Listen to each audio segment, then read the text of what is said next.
Hi, everyone.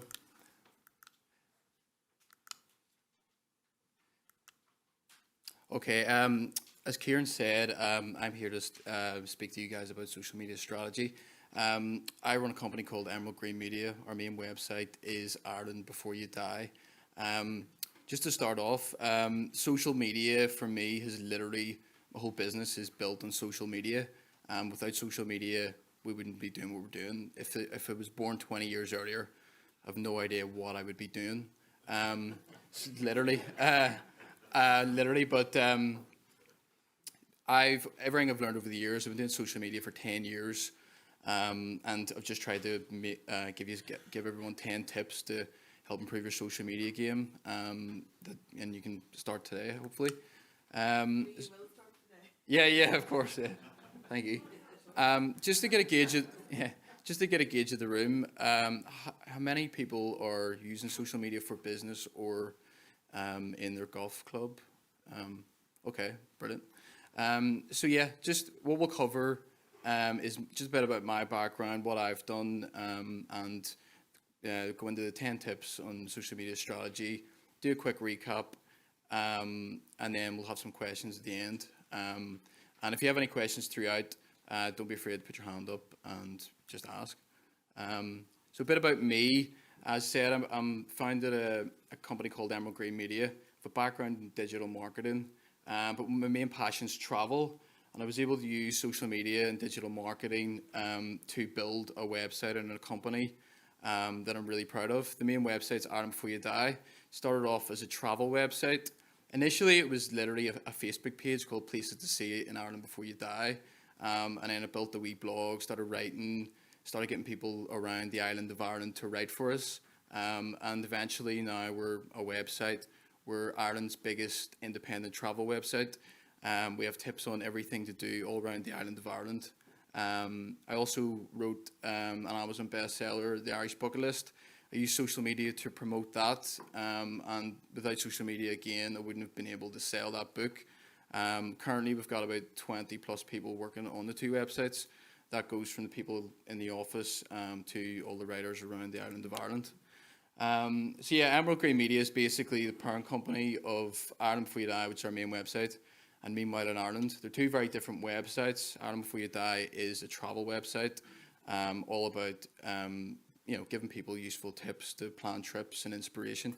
Meanwhile in Ireland is literally just for the average Joe. It's humorous content, funny stuff, mainly a Facebook audience.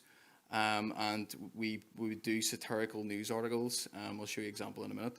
But yeah, overall, last month we had 1.3 million visits to our websites, and we had over 1 million followers on social media currently. So this is an example of an article in Ireland Before You Die. So we would do inspirational articles, places to inspire people to go travel, see Northern Ireland, see the Republic of Ireland. We currently have over 500,000 followers on social media. Last month we had 1.1 million visits to our website. Cover all things related to tourism. That goes from top 10 events happening next month in Belfast, things happening around the North Coast, things happening in Dublin, Cork, you name it. And we do travel articles, articles about the weather, pretty much anything related to helping people have a good experience when they're here. Currently, we're ranking #1 on Google for things to do in Ireland, above TripAdvisor. So I'm really proud of that. So yeah. Second, this is Meanwhile in Ireland. This is an example of a satirical news article we do. I was unfairly dismissed, claims lazy worker caught doing fuck all. So you can understand there's a big difference in the content we do. They're completely different audiences. This is more for fun, a bit of crack, but people engage with this more. We have more followers on social media for this because we're just targeting the average Joe who likes a bit of a laugh, and they're not really planning a trip or going on holiday or anything. Okay, so I'll just jump into the top 10 tips. So the first tip I would give is literally you need to know what you want. What's your goal? If you want to grow your following, why do you want to grow it? Like, what's your end goal? What does it come down to? Do you want more signups? Do you want brand awareness? More visitors to your website? And without a goal, you don't know where you're going. Like it's just, I don't think there's any point in doing social media if you don't know what you're doing, because if you just post stuff, it's just, there's just no point to it. It's a waste of time, and your time and the people that follow the page's time. But once you know your goal, you can start to develop a strategy. I would also recommend, I'm sure everyone's aware of SMART goals, just every goal that you have being specific, measurable, achievable, realistic, and timely. It could be, I want, 10 sign-ups next month, or we want to hit this many followers in the next month or whatever. But just always have a goal in mind and just make them smart. Know your audience. So, I mean, obviously, a lot of you guys, you would be involved with golf clubs. So you wouldn't be posting stuff about football or another sport. I know that sounds like common sense, but you need to know your audience. And a lot of these social media tips are really simple, but you'd be surprised how many people just do it wrong. So just post about stuff that people are interested in, work out what your audience are interested in, and use Facebook Insights and Google Analytics to break down who you're actually talking to. And always remember that behind the screen is a person, and they're literally just someone who's engaging with your content. So it's always good to think about who you're posting to, where they live, and what they're interested in. So if you go to Facebook and you go to Insights on your page and go to People, you can see a breakdown of who actually follows your page. This is just a snapshot of our page. So you can see that like the top city would be Dublin, second would be Belfast. So already that would say to me that, if you're using local lingo that, people from Belfast know, a lot of the Dublin audience wouldn't understand that. So and also the UK English is the top language and US English is second. I know that sounds really like basic, but if you're using phrases or words that these people, wouldn't understand, then, it's not going to engage with the audience well. The audience in Modern Food Eye, it's more of a female audience. And also the most people are between 25 and 34. So content such as, geared towards students, and things to do for students wouldn't really be what we're doing. Just thinking based on the analytics here. So it would be more content geared towards people who are 25 to 34. And if you look, I mean, Galway is one of the cities that are, below Dublin and Belfast. So if we were going to do an article on, Galway student bars, for instance, because we do a lot of articles on loads of different things to do and see. But if we were going to do an article on Galway student bars, it's probably going to be, it's not going to do very well compared to something like cocktail bars in Dublin, because there's a lot of people in Dublin, and people from 25 plus generally would drink at cocktail bars and student bars. So I'm just using that as an example of sort of the way we would think and we would use Facebook Insights. So 3 would be post when your followers are active. So there's no point in posting when people are asleep or, when people are at work. So you need to work out when people are active. A lot of that is common sense, because if everyone in members of your golf club, work 9 to 5 generally, you could post straight after work. A lot of this is common sense, and you're just taking an educated guess on when is the best time to post.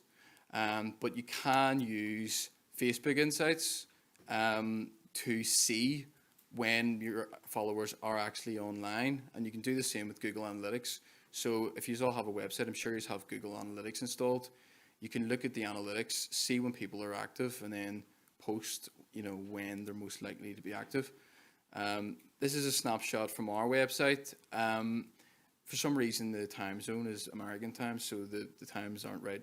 But basically, it says here, if these times were correct, you would just look at the graph. You would see the peak on that graph is between 12 and 1. So that's the most active time. So if you have a really good post it then, because it's more likely to reach most of your followers. And it also says here, Monday, most people were active on a Monday. So that already you can see Monday's the top day, between 12 and 1 is the best time. So if you have a really good bit of content, wait till then and post at that time, and you're more likely to get your followers engaged and grow your page. And same with Instagram Insights. If you're using Instagram as a platform, if you have a business account, you can just go under the Insights, same process. You can see when they're active, where they're located, what their interests are, and you can gear content towards them. Fourth one would be know your platform. So each platform is different. You can't post the same content to each platform. LinkedIn is good for B2B. It's more of a professional environment, and the people on that platform, it's more professional compared to something like Facebook. Everyone has a Facebook account, and majority of people who have Facebook don't have LinkedIn. And the stuff that you can get away with on Facebook, you can't get away with on LinkedIn. Just the type of content on Facebook, things that do well, I've experienced from the difference of the two websites, is a guy slipping in a puddle in the rain works better than a travel picture on Facebook. That's just the way it is. But a travel picture on Instagram works better than Facebook. So you just have to understand the differences between them all. So see, LinkedIn, more professional, and the content would be geared towards that person. So you'd be thinking the type of people behind the computer who are on LinkedIn, and then post towards them. So always have in mind who you're talking to. Facebook, it could be a slightly different audience. And if you look at your analytics for all these audiences, the all will be slightly different.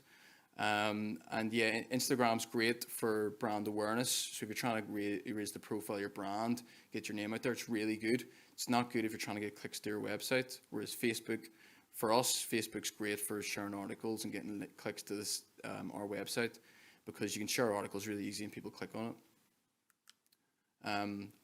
Next one is provide value or entertainment. Basically, people don't go on social media to be sold to, so don't sell. Just the main goal is brand awareness. You can sell occasionally, but I would say 95% of the time, give value or entertainment. So value would be actually giving people information like news. If your audience is interested in golf, it could be updates and your opinions on what's going on in the golf world. It could be anything. Sharing a news article that you think they'll like. So you're providing value there. But entertainment, you can be entertaining videos. A really good example of a company that does more social media, probably the better than anyone, is Paddy Power. They never sell on their social media. It's all about entertainment. They know their target customer. It's someone, an average Joe who likes football and sport and likes a laugh, and they just go to town with that. And all their stuff, it's not corporate, it's just having a laugh. And they'll never ever put up, here's the odds on Salah scoring the next goal or anything. Whereas all their competitors are doing pretty much a crap job. Like if you go on Ladbrokes, it's the most boring feed ever. It's constantly, here, free 10 quid free bet, and like no engagement. Never ever grow the page. Whereas Paddy Power, like people anyway I talk to, like they do it so well. They do pranks, and you've probably seen some of the stuff they've done. But they make headlines just because they're having a laugh. And the average Joe on the street likes to have a laugh. So they just go to town with it and integrate it with their audience. But what I'm not saying anyone, golf clubs or anyone in this room should literally be like Paddy Power, but be like Paddy Power in the sense that you know your audience and you're giving them value or entertainment.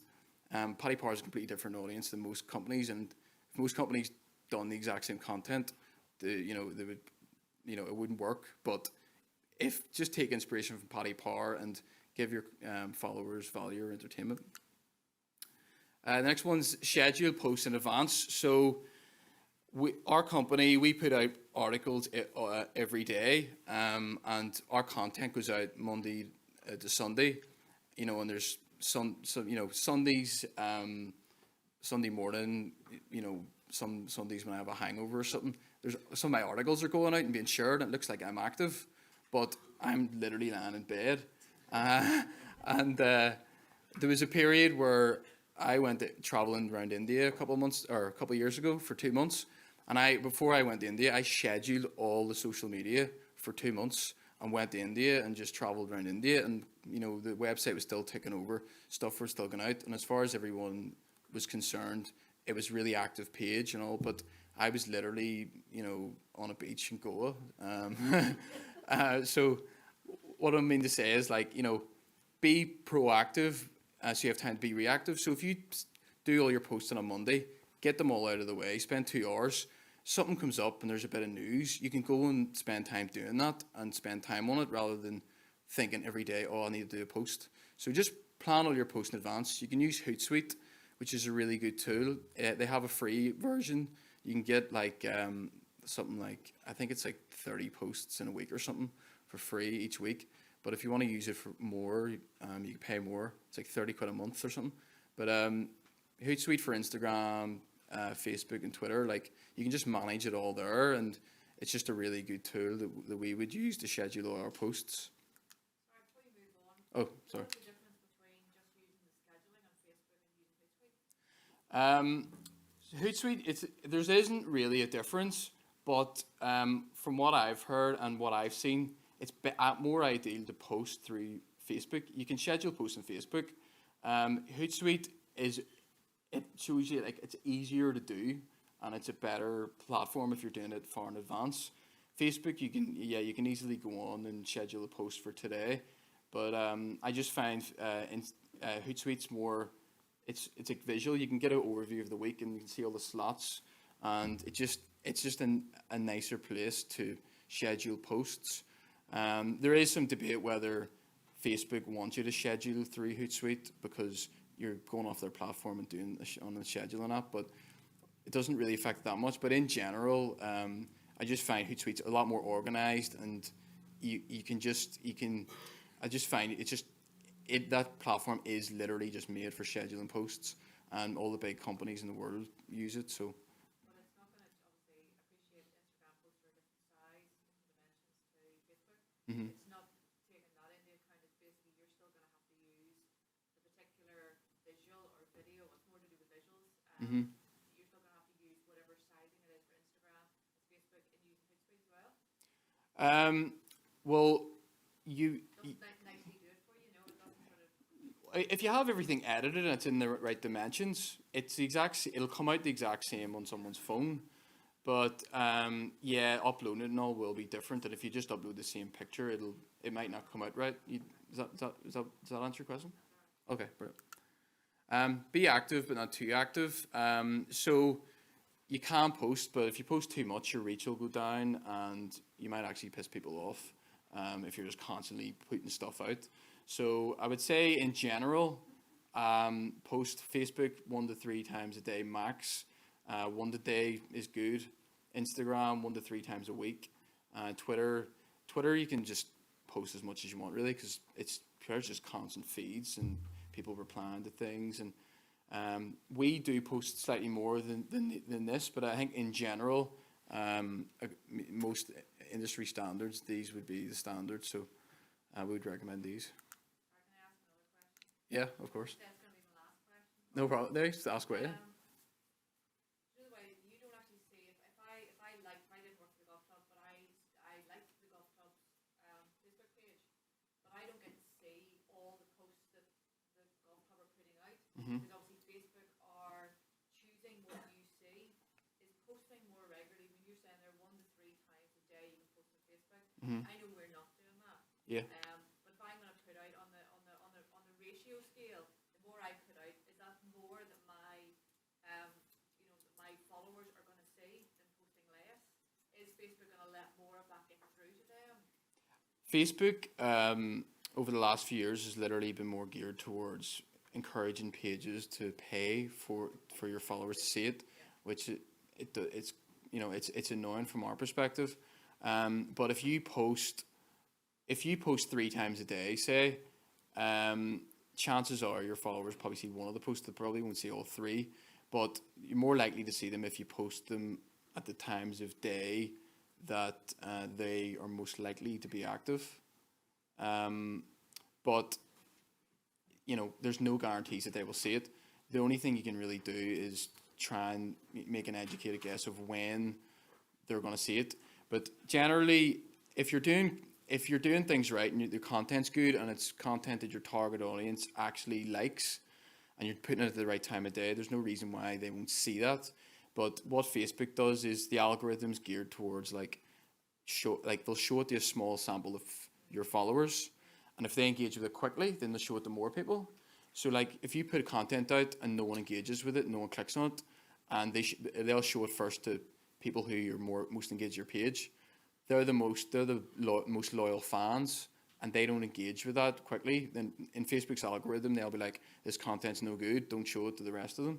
So it's a number of things you have to take into consideration, but as long as you're posting at the right time of day, I would just recommend just one a day. But isn't it on Facebook as well that if your members or your followers like more of your posts, then they get to see more of your Yeah. posts? Yeah. So you're nearly trying to encourage your followers to like as much as they can. 'Cause all they gotta do is press the button. Yeah. You know, then they will see if they want to continue to see because Facebook is being manipulative. Mhm. Make sure you don't see everything. Yeah. We're obviously posting thinking that our followers are seeing everything, Mhm. and posts are dropping off because there's no engagement on them. So Yeah. the more they like, the more they'll see.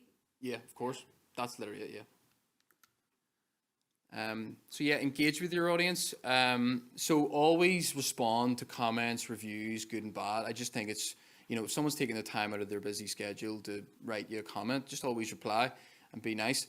There's on the left here, it showed you a feed from Tourism Ireland. I really like the way they obviously this takes a lot of resources to reply to every comment, but they literally, if you look at their feed, any like nice picture of a tourist attraction around Ireland, they'll literally reply to every comment, and it's very friendly. They've got emojis in there. When's your next trip to Ireland and all. Like it's nice, and people really engage with it well. Another example is Expedia. They generally reply, but I think some of their replies are quite cold, like this one at the bottom, and it's like can't see it there. We've seen your PM and we've replied to you there, dot, and it's like really blunt. Whereas I think it should have been like, thanks for your message. Yeah, we're really, we're gonna get this sorted. Looking forward to chatting to you there. Or something, smiley face. But stuff like that, just reply and just be friendly when you reply to comments, good and bad. Consider sponsored advertising. So organic is the way to go, ideally, but you can pay, if you have a budget, you can pay to reach people. Facebook ads are amazing. Like you can literally find people who, like Facebook knows your target customer better than they know themselves at times. And like, for instance, me, like I'm big into events. So a lot of times I will literally see an event or a gig that has literally just come up my feed. I'll tag my mate in it, and I'll be like, oh, I never knew they were coming here. Should we go? And then I've bought loads of tickets through this. And also like on our site, we sell, Irish t-shirts. And we can promote the t-shirts on our website, but as a lot of you guys will know, people on the website aren't necessarily at the buying stage of buying an Irish t-shirt. So we wanted to target people who are interested in buying Irish t-shirts. So we targeted people who were interested in that, and we started selling a lot more t-shirts. And you can target people who were literally looking for a t-shirt that was, rated to Ireland or something. Or if you're, a golf club, you could find someone who's been looking for golf clubs recently in Northern Ireland or County Antrim and stuff like that. Like you can use that. But all I would say is just ensure there's a £20 profit margin before thinking of doing ads, because we learned this the hard way. Our profit margin for each t-shirt was like £5 to £6. And we were selling a lot more t-shirts, but it just worked out that just the amount of sales we were getting, compared to the amount of money we were spending, we were doing a lot more sales, but weren't making any profit. But you'd need about 20 quid profit margin before thinking of doing that. Finally, just constantly refine your content. So if you put stuff out, just, put content out, put a video out, see how it does, see who engaged with it. What was the type of video? If you take a picture of a lake beside one of your holes in your golf course and that works well, then do more of that. Just put stuff out, try some videos, try some pictures, try, statuses, asking people to engage with your post, and whatever works, just try a load of different things. Whatever works, do more of it. So just do, and I would use the feedback loop for pretty much everything we do in our business. But you do something, you measure it, you analyze it, you correct it, and repeat. And everything we do, if we put out a piece of content on castles or an article on you know, castles around Northern Ireland, and it does well, then we'll do castles around, you know, County Antrim and stuff like that, and then everything we do, articles, pictures, videos, everything, we just constant feedback, like constantly analyze how we're doing and do more of what works. Just before we go into questions, if any want to connect me on LinkedIn and ask me any questions, I'm not a marketer. I just run a company. But if you want to connect with me or email me any questions, or Stevie at or emeraldgreenmedia.com, and sales and marketing inquiries. If we have travel writers, if anyone wants us to check out your golf course or something, I don't know, but we can write articles and anything related to tourism. So yeah, so it's me. So just to recap, 10 tips. Identify your goals, know your audience, post when your followers are active, know your platform, provide value or entertainment, schedule posts in advance, be active but not too active, engage with your audience, consider paid advertising, constantly refine your content. Thank you. Any questions? No? I would like to ask one about your company. Okay. How do you make your money? Uh, Are you sponsorship, endorsement, product placement, or these two websites? How does that make your Yeah. people that you employ? How do you pay them? So 95% of our revenue comes from advertising. So it's very much like a news website. So everyone reads the news online, and you go on the news and it's free, but it's the same way they would make money. So they would have ads on the page. So our company, we have travel writers, and we would just write content about Ireland and travel. And we have so many readers, so we have over 1 million readers a month. So we have an ad company that manages the ads on our site, and we would basically get paid based on how many thousand views we get and stuff like that. So if you think like companies would pay, spend money to put ads into Google, and then the Google ad code is on our site. So then the ad boxes would be relevant. Have you ever seen like the ads that follow you around the internet after you search for something? Yeah, them sort of ads will be on our website. But we just take a cut of, so like they'll pay Google £1 per click or something, and then we'll probably get like 20p of that or something. But over 1 million readers, like obviously it adds up to a decent amount of money. So we're able to run as a company. But yeah, our bread and butter is literally just make inspiring travel articles, and yeah, that's how we do it. Thank you.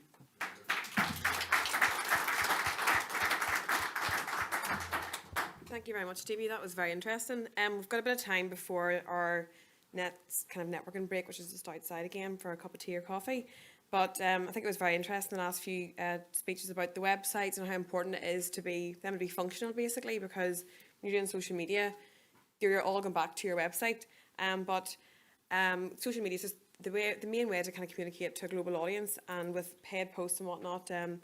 I did them in my last job. I don't personally do them right now because we have a digital team in house, but it's amazing where you can target people who are interested in golf and they're interested in, maybe travel, etc. There's a certain age category, or anywhere in the world, you have this power to advertise to a global, to the world, basically. So I think social media is just the way forward, and we don't do any kind of advertising in magazines. I think it's a waste of money, to be quite honest, and I think social media is the way to go because you get a lot more return versus other kind of forms of advertising.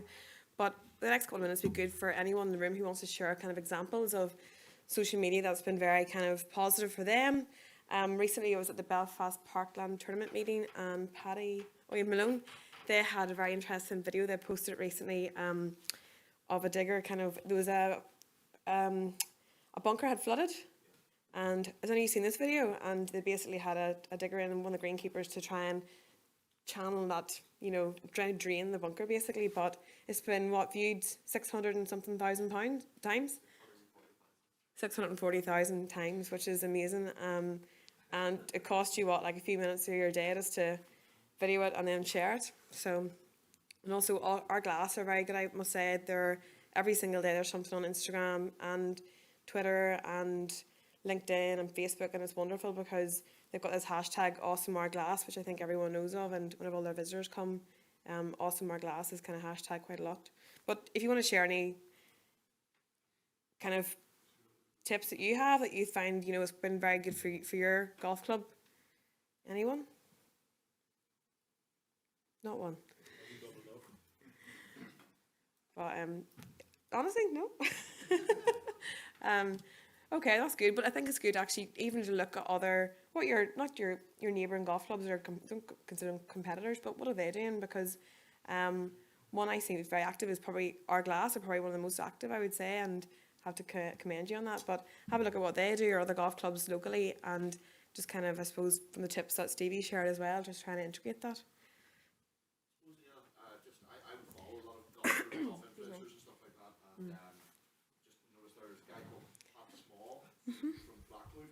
Golf Pro. Yeah, got a golf professional, and he does a lot of, he would do a lot of swing tips and the rest of it. So I followed him, and he goes through, but he posts a video a day of maybe a minute and a half, and it's just, you know, how to draw the ball, how to fade the ball. It's certain things that golfers here, you know, amateur golfers are interested in hearing from a professional's point of view, you know, and say as you go up and paying 50 quid for a one-to-one lesson, you get these snippets. You consume them on the bus, you know, you consume them in the morning when you're walking to the shower, whatever. But it's just that snappy content, and he gets great engagement, and he gets great. There's conversations started under the posts about, you know, how to do this when you're playing in a certain type of grass or a certain course or into the wind, and you know, from that there's conversations that emulate, and it stimulates conversation around the golf course, because again it says Pat Small, Blackwood, you know, so it gives you that link, which I find, you know, it would then make me think, sure, I haven't played Blackwood in a while, must go up there this weekend, you know. So I think there's definitely a conversational thing through Instagram, through the snappy videos that can be harnessed, you know. Yeah, definitely. And you're just telling a story or showing something. It could be a photograph or video content is so important. And Kieran had mentioned about, you know, putting up plenty of photographs and whatnot, and as long as they're decent photographs. There's a video I seen very recently, we will not talk about with club because they're here. And the video is of the course looking terrible because it's burnt and it's dry, and I would try and delete that video wherever you can. It's really bad. But yeah, anyway, I'm not looking at anyone. But yeah, put up photographs that represent your product as best that they can, and your media videos are just definitely the way forward. But we're going to have a wee quick break just outside for about 20 minutes. So thank you.